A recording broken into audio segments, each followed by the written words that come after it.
Well, let me tell you something, brother. Snort, snort, snort. Kogan. Drip. Snort, snort. I got the drip. Go.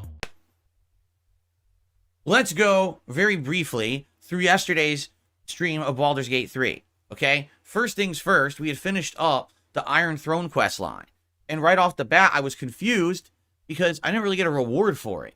Like, I saved everyone inside the Iron Throne prison, including Duke Ravengard, including, what was it, Amalum, the Mind Flayer, the friendly Mind Flayer, including all of the gnomes and the other prisoners that were in there. And I'm like, so I'm definitely going to get a great reward because I basically did it flawlessly. I got nothing. Wow, thanks for that. Thanks for one of the most anxiety-inducing parts of the game, literally not rewarding me in any way for it. Then we went to go to Amalum's group, which we had never even knew that they had a building in Baldur's Gate before. And he basically rewards you with a bunch of items that are completely worthless at the end of the game. So why they would hand those to you, I have no idea. We loot the house, and there's nothing in the house either. There's actually a big safe in a hidden room. It's empty. Oh, thanks. Thanks a lot. So then, we went to Steelwatch, okay? And, man, right off the bat, we have problems. So I'm trying to sneak into Steelwatch. And the game's guard aggroes, not to my main character, but to Lae'zel, for no reason, because the game should always aggro to your party leader. I don't care about positioning. I don't care about that bullshit, because that's just dumb shit. When you're playing an RPG, your party leader should be the one involved in any dialogue options, period. I don't care about their rationale. It's just bad game design, okay? So it picks Lae'zel. Well, can't do the check because Lae'zel doesn't have any speech check, ability, so let's reload. So we reload, and then we do it again, and this time darksydephil gets detected. I pass the speech check, which says, oh, the guard lets you in, and then the guard immediately aggroes to me again and does exactly the same speech check a second time. And I'm like, I passed the speech check. Why is the guard acting like I didn't do it, and now we have to do it again? It doesn't make any sense. It's a game bug. So we have to fight the guard. I kill the guard, and we get inside. So that's bug number 1, by the way. We get inside, and there's a room full of people talking, okay? And I'm like, listen, now, in the entirety of this game, if you use stealth, you can sneak by entire encounters, entire situations. You can skip fights. Just use stealth. So I said, I'm going to use the same mechanic I've used the whole game, and it's always worked. No reason to think it wouldn't here. Okay? I actually sneak by the entire room of people. It's a mix of, like, slaves and enemies and everything in there. Okay? And I go to the next room, and I go into a room where already there's combat. It looks like the gnomes or dwarves or whoever they are fighting the guards. So a fight ensues. Okay, well, they see me. All right, we're going to fight. But what happens is, the game decided, again, what great coding here and what great writing. There was supposed to be a conversation that was supposed to happen in the room before that's tied to the story of the Steelwatch Foundry. So because I skipped it, the game decides now to initiate 2 fights at once in 2 different rooms. Despite the fact none of my party is in that first room, the camera decides it's going to jump back and forth between people in 2 completely different rooms, making the camera go light, dark, light, dark, light, dark, light, dark, light, dark, light, dark. Now, again, if it were me screwing up, right, that would be one thing. What if I aggroed in the first room and then I aggroed in the second room? My party was split. That's happened before in the playthrough, and now I kind of understand why that happened. I didn't do that. The game just decided, oh, there was a conversation you were supposed to psychically know about in the first room tied to the story. You shouldn't skip it. If you do, now a fight ensues, but you're also in another fight. So now there's 2 fights going on at once. Basically, the game becomes completely unplayable. Because what happens is the turns bar glitched. And it had turns appearing, disappearing, appearing, disappearing, appearing, disappearing endlessly. It wouldn't even settle. It was just like wobbling around all fucked up. And I started playing it and people were like, dude, you just got to reload. This thing is going nuts. And it doesn't look like it's even working right. All right, so I'll reload it, right? So that's bug number 2.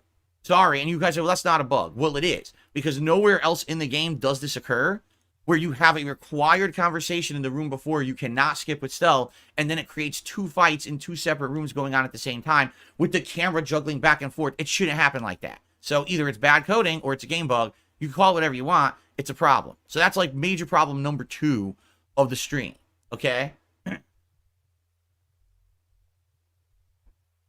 So then I reload, And I said, well, I guess I got to go engage with the first group of people, because if I don't, it's going to screw up if I skip and go to the second. So I engaged with the first group of people, big fight. I save everyone in the room. Literally, I saved every single slave that was there. Good. So now they're all on my side. And one of them actually says, hey, I have the ability to disable the foundry. Get me into that final room, and I'll do it for you. Okay, sounds good. But I need to long rest before we do that, because I've already had 2 fights, so let's long rest. So we walk outside, we long rest. We come back. That person has disappeared from the universe. Where the fuck did they go? Why are they not here? I don't know. You tell me. Does it make sense that they would be there waiting for me? I go long rest, I come back, they've just vanished. Everyone else in the room is still there. Just the one person I need who's critical to the story in this Steel Foundry has disappeared. So now people are looking it up online and say, oh, he's at your camp. Why? Why did he follow me to camp? He's in the world. Everyone else stayed in the world. Why did he follow me to camp? Doesn't even make sense. Well, go get him. Okay, I go to my camp. He is there. I talk to him. Come with me. Okay. We go back to the world. He glitches. He literally gets stuck. He won't walk. He won't talk. He just stands there like a fucking statue, completely uninteractable. I'm holding down the button that does the area selection. He can't even be selected. It's like he's there, but he does not exist. So guess what? That option to complete the quest has been removed from my game because the game glitched out. That's bug number 3. That's 3 already. We're not even halfway through the stream yet. 3 huge critical bugs happening in the game within like an hour and a half period. Okay? So I said, well, I don't know what I'm supposed to do. Now I have a bomb to blow this place up. I don't want to do that. In fact, the game kind of leaned towards don't do that. That's a bad karma choice. Because if you do that, you can end up hurting people. All right? So I'm like, I don't want to do that, but I guess that's the only option I have now because the guy's glitched. He won't come shut it down. So I guess we got to do this. So we end up going back into the next room, which is the room where we initially tried to fight, and it generated the 2-room fight that was all bugged out. We fight that fight. We win. A few people sadly died in that fight, and there was nothing I could really do about it because the robots are self-destructing, and I can't just save everybody. But we did pretty good. Okay, let's go ahead and go into the final room. Big boss, excellent, good fight. I kicked its ass. You know, my lightning is like ultra powered now. And all right, so we're at the final part, and here's the thing that says bring the guy to it for him to deactivate it. So I go to try to get him. He just won't. I tried reloading, everything, nothing. He's just frozen forever. He's just bugged in the game universe literally forever. He won't move. So I said, I guess I got to use the bomb. So luckily, because I had done what I had done, meaning I had done the Iron Throne first, the workers had revolted against their captors, and everyone who I had rescued survives. If I hadn't done Iron Throne first and I blew up the foundry, everyone would have died, and that's the bad karma, you see? So, again, so many moving parts, you can't track what becomes what outcome. I had no idea what the outcome was. I was trying to do one outcome that was supposed to be a good option, but apparently you could have done it this way anyway. If I had known that, maybe I wouldn't have cared about the guy bugging out, but it never should have happened to begin with, okay? So, we blow up the foundry. Actually, we get a really cool quest completion where all these factors from the game factor in. Basically, the iron, what is it, the iron gnomes get their big reward, or not reward, but their big like end game plot. And I was like, oh, that was actually a cool outcome. I liked that outcome. Because if I hadn't done all these other things during the game, I wouldn't have gotten that quest outcome, and I actually really liked it. Okay? So, in reality, even with all these bugs that really were annoying as shit, at least I got to a good quest outcome. Okay? So now the only thing left to do next is let's go take out Gortash. All right? And immediately I get some advice. I think it was actually Dark Gaming. He says, well, if you go in the front door, everything's going to aggro to you. Now, the good news is the Steel Watch is deactivated, so the robots won't attack you. But if you go in the front door, all the other guards are going to aggro to you. I said, well, you know what? I had actually found a back way in much earlier on. The first time we had gone to this worm fort castle, whatever the hell it's called, we had found a back way up a ladder. I was like, maybe that's what that's actually for, right? So, I'm like, let's do this. So we go up the ladder. Well, first of all, the game has this weird thing where I guess if you take a scroll of feather falling, it affects your whole party. But if you chug a potion, it only affects the one person. Again, I've played 130 hours into the game. I didn't even know that. Again, so too many moving parts, too many factors, too many things to know or remember. So I had a little bit of an error there where I split my party up. I'll take the blame for that one because it's just lack of knowledge of the game. Okay? But then we finally get to the back of the building. We crawl up the ladder. We go inside. There's no enemies whatsoever in line of sight. I'm trying to use, like, basically kind of like sneak around. Immediately we get detected and a fight ensues. There's no one there. There's literally no one there, no one looking at me. I had the line of sight activated and no one saw me in line of sight, and the game aggroed to me anyway. Now you can argue maybe you just didn't see it. You're right, maybe I didn't. But I was being careful. I was trying to be stealthy. That was the whole point of me going in the back. Now I got an extra fight I got to do because the game's being stupid about it. All right? Whatever. We beat the fight, blah, blah, blah. We get to the Gortash boss fight. Okay? The Gortash boss fight is, in my opinion, and now I'm 133 plus hours into this game, the most unnecessarily complex fight in the whole game. And I've had fights that were puzzles, and I've had fights that there was a million enemies. This fight has far too many factors to the point where it's impossible for you to actually focus on what you're doing because there's a million things going on. There's flame traps and turrets on the walls that are constantly shooting grenades and fire. There's a force field on Gortash that protects him from damage, that reflects projectiles, and there's 2 pieces of machinery on the wall that apparently make the field work, but it's not clear how or what you need to do to attack those things. And the room is full of other enemies as well. Gortash, of course, isn't a normal enemy. He's a boss, so now he's got all these special abilities and things you've never even seen before, okay? So, immediately you start to read the descriptions of everything, and you're like, okay, so this is resistant to this. This has projectiles that will bounce off of this. This is going to absorb this damage. It's going to reflect this damage. It's highly resistant to this damage, but it's weak to this damage. You got to sit in this fight for 10 minutes before you can even make a move, all right? That's not fun. I'm sorry, it's not. It's frustrating, especially when you're at the end of a stream and you just want to finish this. And it's like, why the fuck do I have to sit here and study this room for 10 minutes to figure out what the fuck's going on? It's way too complicated. You know, I get it. Okay, it's one of the big 3 bosses before the end of the game. It's still annoying. I'm sorry, I can't enjoy that because it's too complicated. I don't want to sit there studying like I'm a fucking scholar of D&D to do a simple fight. All right? So it was very annoying to me. And basically, as I start, okay, it just becomes a shit show. That's like the best way I can describe it. So, both darksydephil and Karlach are based solely on projectile gameplay. Well, guess what? Everyone in this room is immune to projectiles. It bounces them back. Okay?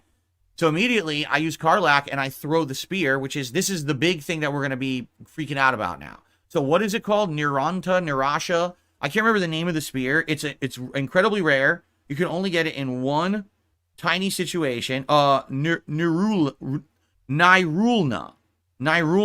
That's the name of the spear. Nirulna. Okay? It's a legendary spear. You actually get it when you first arrive in the area of Baldur's Gate, the outskirts. There's that fair or like circus going on. Not circus, it's like a festival. And in there's a genie. And the genie, if you piss him off, he warps you to a dinosaur land. And if you complete the dinosaur land, you get this spear as a reward at the end in a chest. Okay? Incredibly rare. This spear is meant to be thrown. And when you throw it, if it successfully connects with an enemy, it creates an area of effect range of thunder damage. So it's cool because, number one, unlike other thrown items, it's guaranteed area of effect damage if it connects, and it can hit a whole group of enemies, okay? Number two, it stacks regular and thunder damage, so you're getting this, like, big double damage effect. It's incredibly cool. If you have a throw character build, it's super good. Well, I built Karlach to use the spear. So not only does she throw the spear, but she has a glove on that gives her a chance, it's a random chance, to actually teleport to where the spear lands and switch places with the enemy she hit. This has helped tremendously in my game, where there have been hard to reach enemies and bosses, and I teleport them right into my team, and now they're screwed. They get beat up because they're exposed, okay? Now, in addition, with Karlach, you can make a build based on her rage, where when you activate her frenzy mode, she now has a thing that's called Frenzied Throw. This adds a chance to make the enemy go prone. So if it hits and they go prone, now they're knocked down, and essentially they can't do their turn, and it makes it an endless loop where the enemy really can't do anything. If you just keep hitting them with this turn after turn after turn, basically the enemy's like almost stun locked. And that's how I actually beat the Raphael boss earlier in the game. He couldn't do shit. He just got teleported and stun locked, and he just was like a pussy, which is hilarious because everyone says one of the hardest fights in the game, and I just slapped him around with this strategy, okay?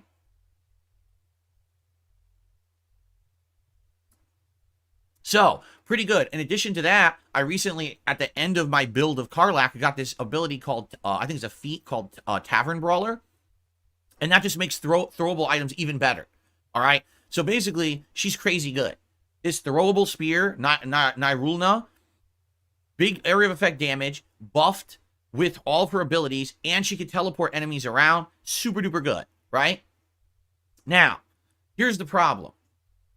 I don't understand that a thrown item like that is considered a projectile. Like, I would think a projectile would be like a magic spell, like magic missile, right? Or you're shooting a lightning bolt, you're throwing a fireball. That's a projectile to me. I'm not thinking a projectile is a legendary weapon, but that's on me, right? Totally. That's on me. That if I didn't understand that that was going to be a projectile, all right? I even said, let's try it. And it's hilarious. I throw it. It just goes bink right off his force field, comes right back at her. Oh, bonk. Hits her right in the face. It's funny as hell. Like, all right, well, I gave it a shot. It didn't work. But now ensues, all right, the comedy of errors that this game did in this fight. So eventually what ends up happening is the spear lands on the ground. For some reason, Karlach drops the spear, all right? And I think it was because, again, I threw it at an enemy. It was a regular enemy, not Gortash. And they also had the projectile ability. And here's what happened. I actually watched it back, and I know exactly what happened. So as I told you, when you do Frenzied Throw, which is her Karlach's special ability, there's a chance that it will knock the enemy down and make them go prone. I threw the spear at an enemy. It bounced off their force field, came back at Karlach, hit her with the Frenzied Throw, and it knocked her down. So because she fell, she couldn't catch the spear. But it actually is its own contradictory logic, and here's why. Per the game's logic, if the spear connects, she auto-catches it. That's how it works. If the spear connects with any enemy or any person, she catches the spear back. That's how the return spear gameplay mechanic works in Baldur's Gate 3. Okay? So just by logic alone, even if she hit herself with a move, she should auto-catch the spear because it connected. But the game says, oh, well, in this case, she hit herself with her own move that caused her to go prone, so even though in this case she should catch the spear, cancel out that line of logic, and just make her fall and the spear hits the ground. That makes absolutely no sense. From any logic perspective, it doesn't. They just arbitrarily decided, in this case, erase this line. Even though this is how it works the whole game, in this case, just erase this line of code in this certain random, very rare situation, and there's no way you would ever know that. That's their own judgment call to say, erase this outcome, even though it happens every other time, because we feel like it. It's crap. It's bad. It's not logical at all. By logic standards, spear connects, Karlach catches it. Don't care if she went prone or not. She should still have the spear in her hand. Nope, the game just fucks up. Like, okay, whatever you say. All right, that's bullshit. So now the spear is on the floor. Karlach has no weapon. Luckily for me, I have other things I can throw, but I want that goddamn spear back, right? First of all, that's her whole build. And if I don't get that spear back, she's basically going to be kind of worthless for the rest of the playthrough. So now the spear's on the ground. So what am I going to do? I know what I'm going to do. You can pick items up off the ground and throw them. Okay? So again, I use, what do you call it? Frenzied Throw. Okay? You can do that to either throw something from your inventory or pick something up from the environment and throw it. It shouldn't change the properties of the Frenzied Throw. It shouldn't change the properties of the item. It should still work. Okay? Now, at this point, I believe that the shield was down. Gortash's shield was down by luck. What had happened was I was using Shadowheart, and I used her Sunbeam, and I was trying to hit enemies, and apparently the Sunbeam passed through the enemies and blew the generator off the wall, so all the shields went down completely by luck. So by dumb luck, I'm actually going to win this boss fight because I was losing badly, okay? But I very chance start coming back. I'm like, oh shit, I can't believe this, right?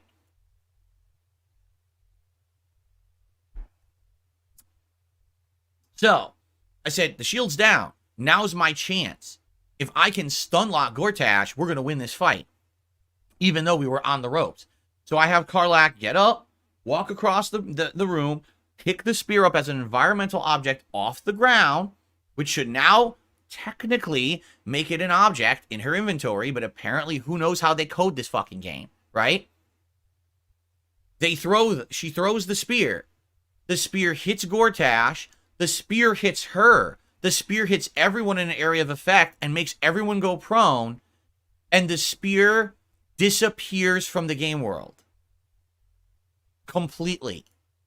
Just gone. And I said, where is it? Not on the floor. It's not in her inventory. It didn't blow across the room. It's literally erased.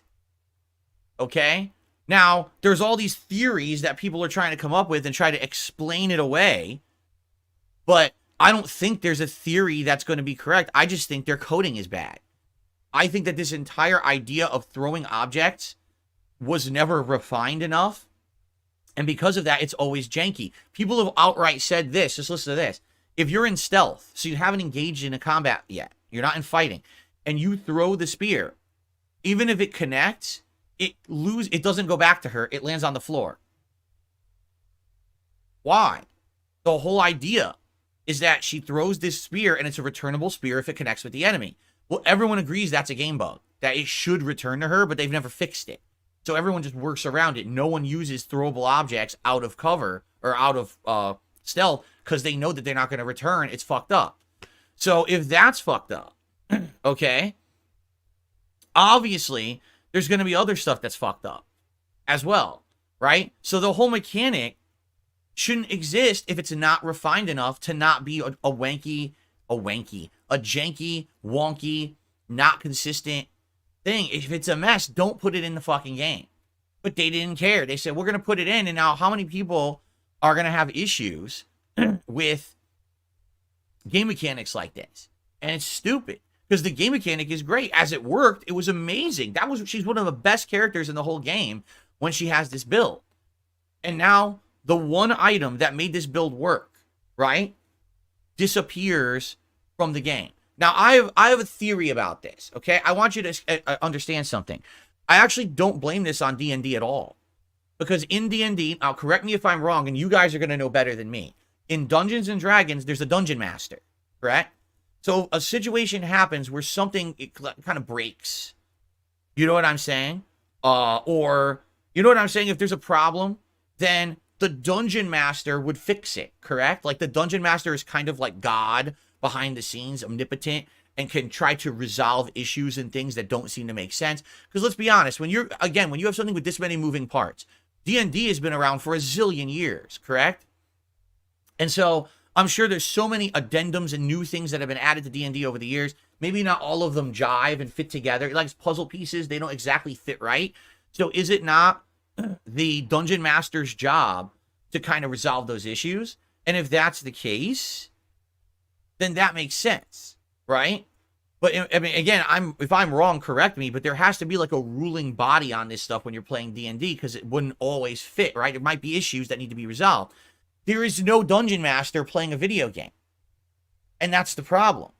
So this obviously is a situation. There is absolutely no situation whatsoever where this spear should just be yeeted from the game. Just zoop up into space or into another dimension, or maybe it got shoved up Gortash's ass and you can't get it out. I don't know where it is. I don't care.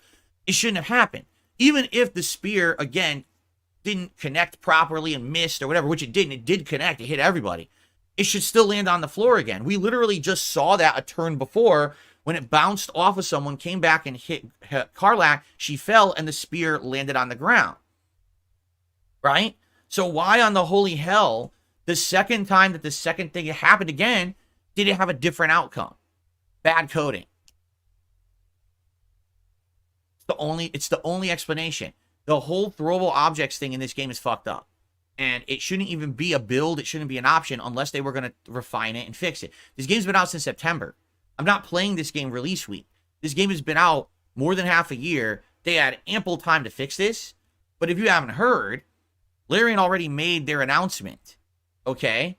Their announcement is, we are not doing DLCs for Baldur's Gate. We are not making Baldur's Gate 4. We're moving on to other projects. We're done with this. We're wiping our hands of it. So they're done with this. They don't give a shit. You know? This is something that absolutely should be fixed, and I doubt they ever will, because I bet you're not going to see many or any real improvements moving forward. They made their big announcement, right? Maybe I'm wrong. Maybe they'll do the right thing and continue to go back and fix things like this. But this is This is awful. All right? 130 hours played. A build specific to this weapon that works and has beaten big-ass endgame bosses, and now I'm going to be cheated out of that because the game doesn't work. This was not an error on my part. This is not, I didn't understand that Asterion was going to leave my party and take my items with him, and I'm crying over it, you know. This is a situation where the game's coding's fucked up. An item finger snapped off the planet, and I'm just supposed to swallow that? No, absolutely not. I have the right to voice my opinion and to tell you this game is a buggy, janky mess at the end. It's funny because other parts of the game haven't been like this, but I'll tell you, since I got to Act 3, it's just been like increasing amount of these kind of problems every time I play. And it's like, all right, I'll forgive this one. All right, I'll forgive this one. I literally had like 7 in a row yesterday. And at that point, I got to put my foot down and be like, it's fucked up. All right. And now you might say, well, it's probably on the ground. No, I searched. Watch the video from yesterday. I did the area search. You hold down X and it does this circle on the ground. It's not there. I finished the fight, by the way. I beat Gortash. And then it's just gone. All right. Now, what's funny is some people are like, there's Reddit threads about this. And some people have complained about exactly the same thing. Even some people have complained about the exact thing in that fight. Okay. And some people said, just listen to this. Oh, I found it randomly in an enemy's inventory, but the enemy never picked it up. It's just there. What? Other people have said it was on the ground, but invisible. Other people have said it was randomly in another character's inventory in their party for no good reason. Huh? Okay. So what we got to do when we boot up today is we have to try to fuck around with the game. Maybe just by reloading, it'll be there. Maybe. But if I continued to play, that means I lose the item forever, right? What? It doesn't make any fucking sense, right? And like I said, I did do the area search, and it's not on the floor. So some people are like, oh, it's under Gortash's body. It's literally not there. I've tried. So maybe it is in his inventory. Why would it be in his inventory? Like I said, did it literally get stuck up his ass when I threw it? And so it's like attached to him now? It doesn't really make much sense at all, all right? So basically, I really, really, really, really hope that that spear's in there. Because if not, my Karlach will not be essentially viable for the end game. I mean, I have another spear that returns when you throw it, but it's not that good. It's very weak. So that, and it doesn't do the force damage. It doesn't do the area of effect. So it's not going to be that good. I think I have a legendary spear that has light ability, like the what's it called? The light ability in this game. I'm having a brain fart. Whatever that light magic is, it has that in it, but I don't think it auto returns. And that's the problem. If it doesn't auto return, then it's worthless. You know? Now it's funny because Tub says, oh, there's another great hammer that will do the same thing. Dude, we're at the end. We're at the end of the game. Do you want me to do more questing to go try to find this random fucking hammer that's somewhere hidden in the game that I didn't get because the game glitched my fucking legendary spear out of existence? Like, no, we want to finish the game. Right? So, okay, some people, this is good news. I'm being told, no, Larian did not say they're going to wipe their hands of Baldur's Gate 3. They have committed to continuously improving the game for a little bit at least. For now, for the foreseeable future. So that's good. And, you know, I want to know that information. So that's good. Fix the fucking spear. In fact, how about this? Larian Studios, everyone who's working there at Larian Studios, there's a matter of utmost importance that you must resolve immediately. Okay, I want you to step away from your computers, put down your coffees, get out of your big boardroom meetings, your dev team meetings. I want you to all listen. Immediately, you must put down everything you're doing, and you must return to work, and you must code my spear back into my game specifically. It is of the utmost importance that you drop everything in your lives. If you're on the toilet taking a shit right now, pinch it off, get your pants up, don't even wipe, get right to your workstations right now, and get this fucking spear back into my inventory. This I demand. All right?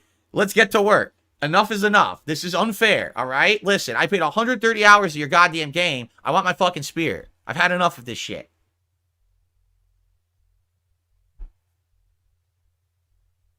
Obviously, I'm being silly, all right? But, yeah, this is pretty silly and stupid. I mean, I want to tell you guys, here's the thing. I really feel like in the modern gaming universe, too many things get fanboyism behind it, okay?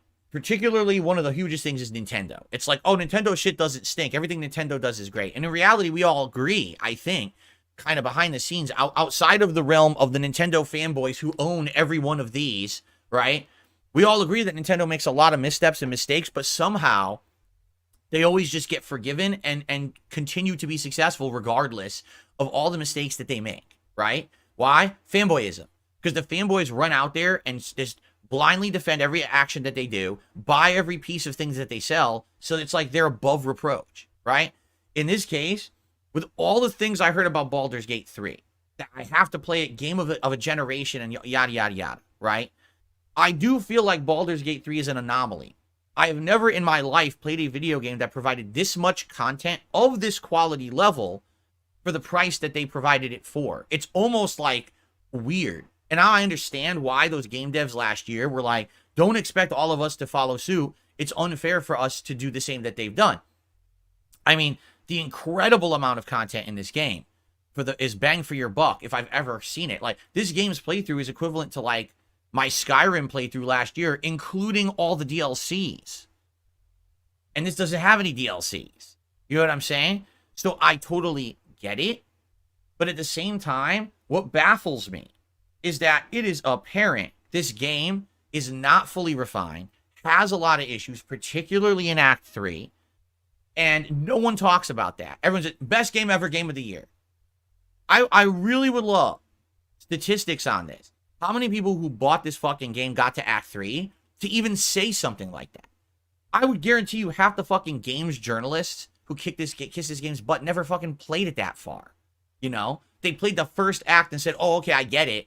And then they just praised the shit out of it to follow the fucking suit. I'm sorry, but I have a hard time believing that most people who got Baldur's Gate 3 played it for 130 fucking hours, got through the game, didn't feel this jankiness at the end, and if they did, they forgave it. I don't get it.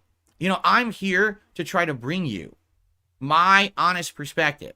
I really like the game, but this game is not flawless. This game is not the best RPG ever. It's got problems. Maybe if they continue to patch, fix, and refine it, it'll be the best game ever made in like a year.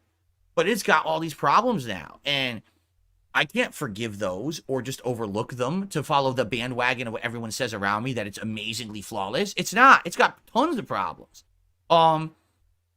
Really, it's just frustrating to me because I don't understand why everyone kisses the game's butt and no one has called out these major kind of problems. Maybe I'm just the unlucky schmuck who gets every problem. I don't know. But man, I'm not making this shit up. As we go along, we encounter the next annoying thing, the next annoying thing. And again, I'll be honest with you. No, this would not have been my game of the year last year. It might maybe ranked top 3, but it wouldn't have been my game of the year. When you get to a point where you're just exhausted and you want a game to end and you're not getting enjoyment much out of it anymore, that's a bad sign. Baldur's Gate 3 has overstayed its welcome. It has so much content in it that you just feel this heavy level of exhaustion by the end. And when the game starts having these problems, now your enjoyment is sucked out of your experience. I had zero enjoyment in that Gortash boss fight yesterday. Zero. Even with all my stuff going on, I'm like, this sucks. Too complex, too many moving parts, too much jankiness, pisses me off, just want to fucking get through it, but it's like pulling teeth, right? It's like, I just want this to end, but I'm going to be stuck in this room for an hour of torture. Well, I don't want to be tortured for an hour. I'm supposed to be enjoying a video game. You know what I mean? And that's how I feel at this point. Now, hopefully, we're in the end now, and hopefully the end fight isn't like that. I'm sure it's going to be the most complex fight in the game, especially because it seems like all the characters will be returning who we've recruited over the course of the game to help us.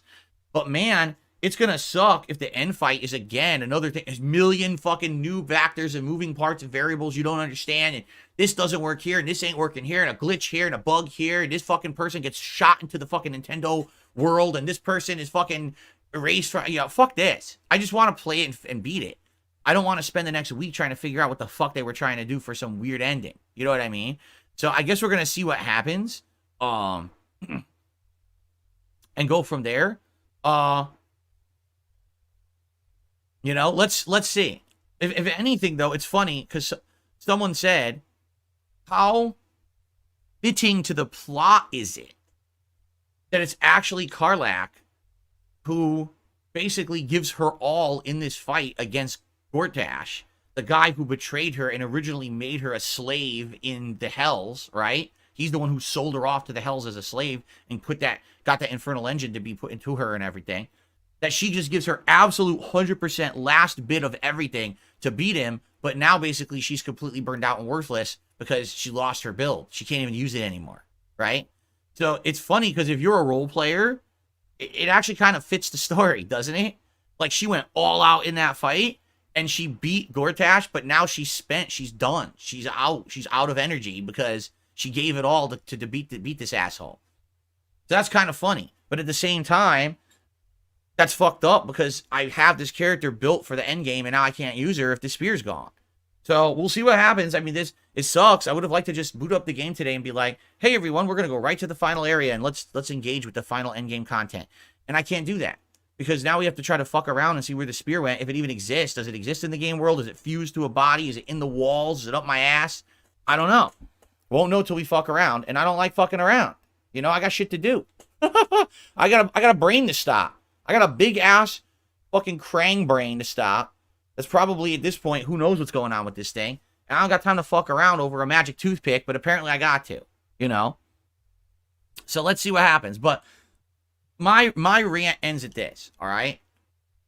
This game absolutely has flaws. It is not flawless. If you like it as your Game of the Year pick of last year, more power to you. I can totally understand your position why.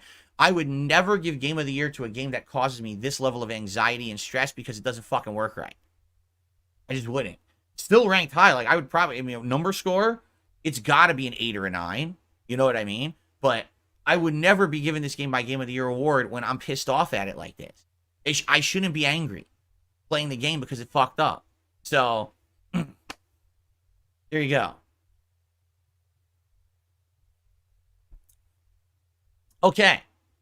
Folks, that's what I had to talk about today. I got it off my chest. I've ranted. And now we can move on and see what happens today when I play. I'll be honest with you. I think the spear's gone. I don't think we're getting it back. So the only thing I can say is there another build we can do for Karlach? Or is she shot? Like, if that's the case, I don't even know who to use in her place. She was essential to my endgame build. So I don't even know what to do about that. Like someone said, there's a hammer. I don't know what the fuck the hammer is. There's a hammer that does the same thing. I don't know. I have a throwable spear that returns, but it sucks. It doesn't do a lot of damage. It's the early game spear, you know? So unless anyone else has an idea of where to go to get another throwable item that will return to her, I think she's pretty shot. Like, I don't know. Like, we could give her a two-handed weapon, but it's not going to do nearly as much damage or effect as what I was doing, right? Okay.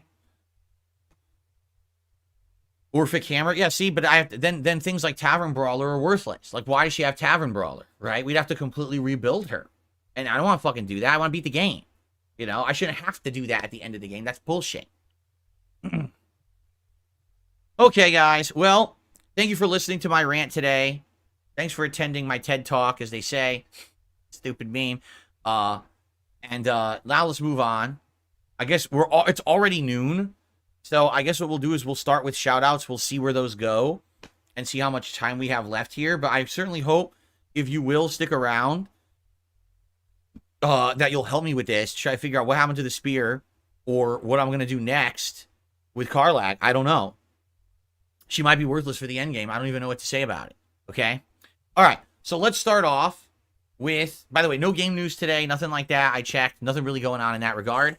So no worries there. I got the drip going. I got the drip going. I got the drip going. I got the drip going. I got the drip going. I got the drip going. I got the drip going. It's like a faucet that's dripping. You can't make it stop. So what do you want me to do? Have a mute button that every second I'm tapping the mute button just in case I'm gonna have to clear? Like, this is what I mean. These dumb kids. This is what it is. It's dumb kids.